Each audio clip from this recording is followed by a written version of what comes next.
That we are kind of socked in with haze, wildfire smoky haze. The sun obviously up at 72. Last check at PDX. The wind has eased off substantially for now. I still think that the wind is going to pick up a bit on us today once we get a little warming, a little daytime heating, and that allows us to kind of tap into the winds aloft that are a little stronger than they are down at the surface. But in any event, the haze is really, I think, the most noticeable thing for a lot of us this morning. And there you go. There's a live look from our Stoller Vineyard camera in Dayton. That is a big plume of wildfire smoke that is most likely the result of the Cedar Creek fire burning in eastern Lane County.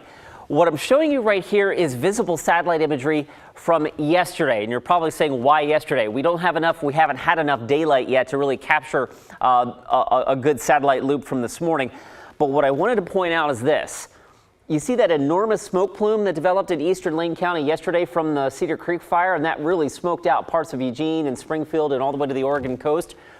Overnight last night, there was a little bit of a wind shift. So instead of getting a due east wind, the wind kind of veered around to the southeast. So I think as we get more light of day, we will be able to see this smoke plume has shifted to the north and east. And that means now a lot of the Cascade foothills and, of course, here in the Portland metro area and right on up through the Coast Range, by the way, in the North Oregon Coast Range, we are experiencing the prolific fire production of that Cedar Creek fire.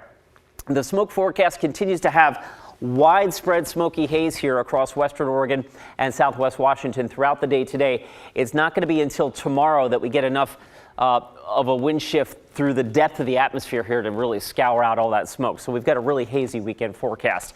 72 last check at PDX. Futurecast is still spitting out mid-90s for parts of the area. 94 Portland, 97 Salem. If the smoke clears enough, these temperatures are probably still reachable. But I tell you what, I think as that haze really sets in here, that could limit our daytime heating.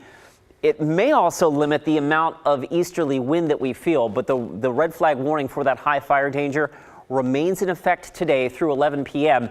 The wind will subside, and in fact, we'll get a wind shift across all of western Oregon by tomorrow. We'll still be warm, of course, with temperatures in the upper 80s, and then we start to cool things down next week. No rain in the forecast, but also increasing humidities and lower temperatures should help the 7-day forecast out quite a bit.